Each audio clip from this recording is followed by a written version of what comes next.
तो कोरोना की तीसरी लहर के बढ़ते ग्राफ का एक और डरावना पहलू है बच्चों में बढ़ता संक्रमण। पहली और दूसरी लहर की तुलना में इस बार बच्चों के कोरोना संक्रमित होने के मामले ज्यादा आ रहे हैं। अब सवाल यह है कि इस लहर में बच्चों के ज्यादा संक्रमित होने की वजह क्या है और उन्हें कैसे बचाया जाए। देश पर कोरोना का प्रहार। डेफिनेटली थर्ड वेव में younger age group is getting more involve, उसमें ज्यादा बीमारियां आ रही है। बच्चे बन रहे वायरस के शिकार। तो तकलीफ वाला काम है कि बच्चों में भी अब ये पॉजिटिव आने लग गया। बच्चे इस समय ज्यादा इफेक्ट हो रहे हैं।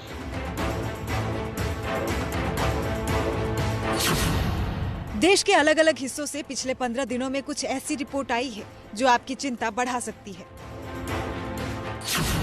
22 दिसंबर को पश्चिम बंगाल के नदिया जिले में एक ही स्कूल के 29 बच्चे कोरोना पॉजिटिव पाए गए। इसके 6 दिन बाद बिहार के शेखपुरा में 18 बच्चों के पॉजिटिव होने की खबर आई। इसी दिन हिमाचल प्रदेश के बिलासपुर में 2 स्कूलों के 36 बच्चे पॉजिटिव मिले। नए साल के दूसरे ही दिन उत्तराखंड के एक स्कूल में 82 बच्चों के कोरोना पॉजिटिव होने से हड़कंप मच गया। ये आंकड़ा हमने आपको सिर्फ ये समझाने के लिए दिखाया है कि देश का कोई भी कोना हो, इस लहर में बच्चे भी कोरोना का शिकार हो रहे हैं।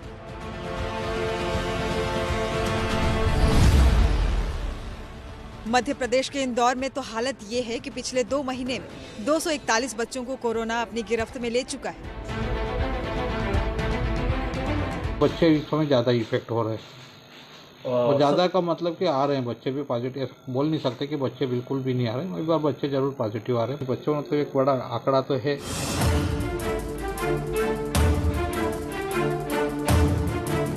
कोरोना की पहली और दूसरी लहर में बच्चे काफी हद तक बचे रहे। कहा गया कि बच्चों में वयस्कों की तुलना में इम्यूनिटी ज्यादा होती है, लेकिन इस बार ये सुरक्षा कवच भी ढहता दिखाई दे रहा है। जिन शहरों में संक्रमितों की संख्या ज्यादा है, वहां कोरोना के शिकार बच्चों की संख्या में तेजी से इजाफा हो रहा है। मुंबई में पिछले 1 महीने में 3,516 बच्चे कोरोना पॉजिटिव पाए जा चुके हैं। महाराष्ट्र में बच्चों के लिए कोरोना की स्पेशल टास्क फोर्स बनाई गई है, जो बच्चों में कोरोना के संक्रमण पर नजर बनाए हुए है। इस टास्क फोर्स का भी मानना है कि तीसरी लहर बच्चों के लिए खतरा का संकेत दे रही है।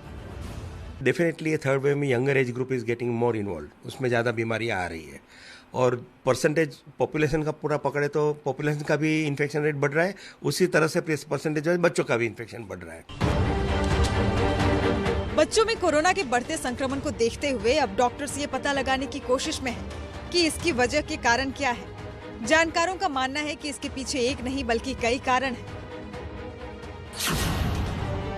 जानकारों के मुताबिक अब लगभग सभी घरों में वयस्कों को टीके लग चुके हैं, इसलिए उनमें संक्रमण के बाद भी लक्षण नहीं आता, लेकिन इनसे अनजाने में ही घर के बच्चे संक्रमित हो जाते हैं जो वैक्सीनेटेड नहीं है। दूसरी वजह ये भी है कि अब ज्यादातर वयस्क टीका लगवा चुके हैं और बच्चों को टीका नहीं लगा है, इसलिए उनमें संक्रमण का खतरा बढ़ गया है।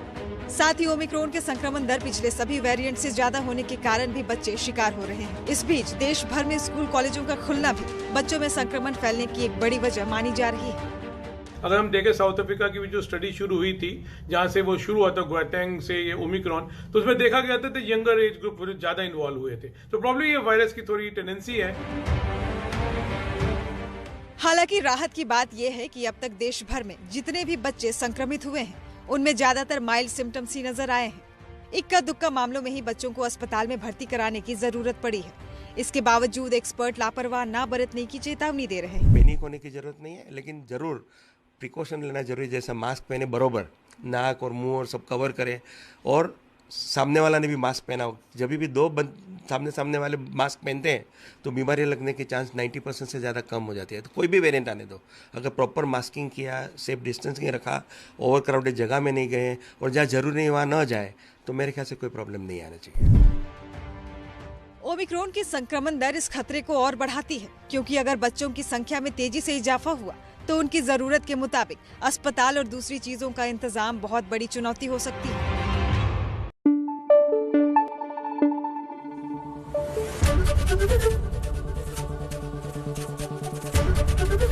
एबीपी न्यूज आपको रखे आगे।